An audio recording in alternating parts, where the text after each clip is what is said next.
You've seen this effect, right? A rectangle that appears to bend or fold backward behind itself? How on earth did I do that in InDesign?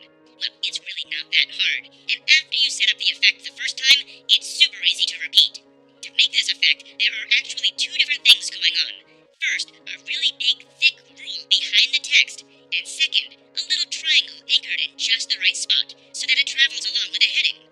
I'm going to show you how to get this effect, and I'll do it over here in this document so you can see me build it from scratch. All I have is a text frame with a bunch of dummy text inside of it. First, I'm going to select that frame, and I'll change its color. I'll change the fill color of, say, yellow.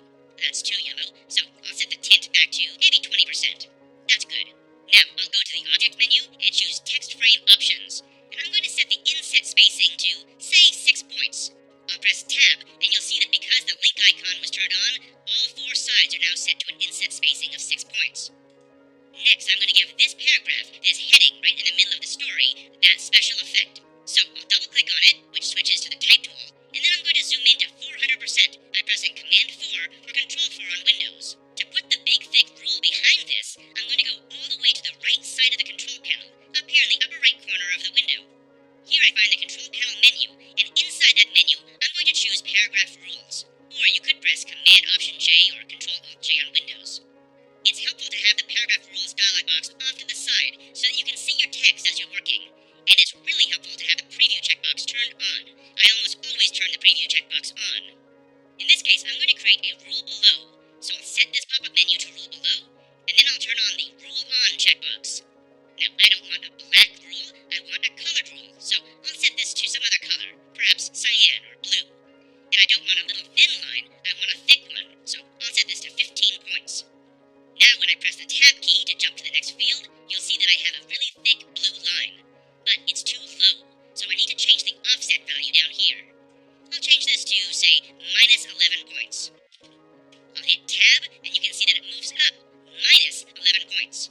Now let's set the left indent. I'll set it to maybe minus 14 points, and the right indent is going to be minus 6 points. Notice that when I set the left indent to minus 14 points, it actually pushed that rule right out the side of the text frame. Okay, that looks good, so I'll click OK. Let's do one more thing here. I'm going to triple-click to select the entire line, and I'm going to change the color of this to paper. And while we're at it, let's change the font as well, from Minion Pro to, say, Myriad Bold.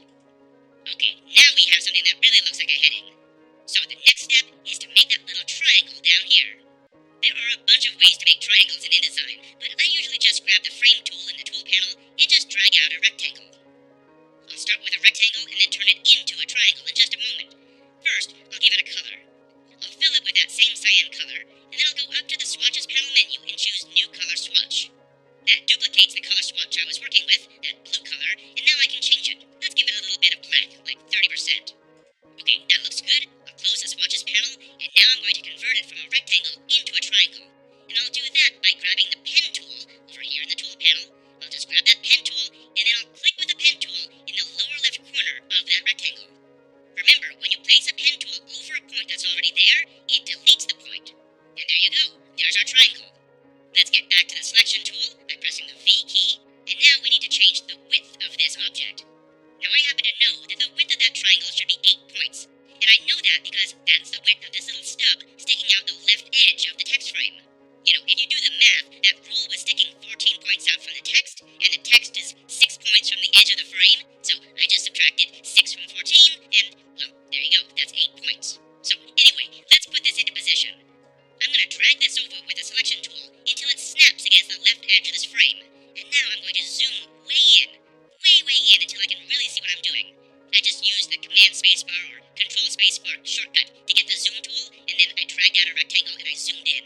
Let's go even closer with Command plus or Control plus, all the way to 4,000%. Okay, now that I'm looking at this, let's change the width. I'll come up here to the Control panel and I'll set the reference point to the right edge. That means the right edge of the triangle will stay exactly where it is.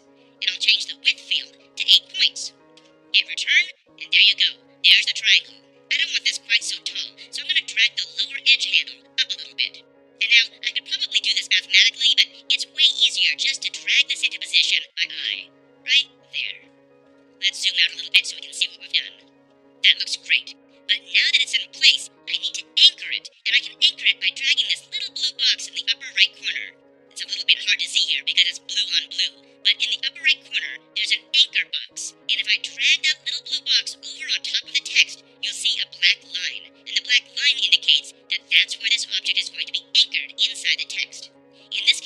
anchor it just before the letter M, right at the beginning of the heading. When I let go of the mouse button, it becomes anchored, and you'll see that little icon change in the upper right corner of the frame. Now I admit that took quite a while to set up, but now that I have it set up, it's easy to repeat. The trick is styles. First, let's make a paragraph style out of this heading. I'll double-click to place my cursor inside that paragraph. I'll open my Paragraph Styles panel, and I'll choose New Paragraph Style out of the panel menu. I'm going to call this Heading, and click OK. By default, it does not apply it to the paragraph, so I better click on Heading, and now it's applied to that paragraph. I want to apply a style to that triangle, too, but in this case, it's not a text style, it's an object style. So I'll open my Object Styles panel. If you don't see an Object Styles panel inside the dock, then you want to make sure you're set up with the Advanced workspace up here in the application bar. Anyway, to make an object style based on that triangle, you need to select the triangle first. So I'll grab the selection tool, click on the triangle, and then come over here and say New Object Style. I'll call that the Foldback Style, and click OK. Alright, that's it. I've got my styles, now let's try it out. I'll zoom back to 200% by pressing Command 2 or Control 2 on Windows, and let's scroll down here a little bit until I see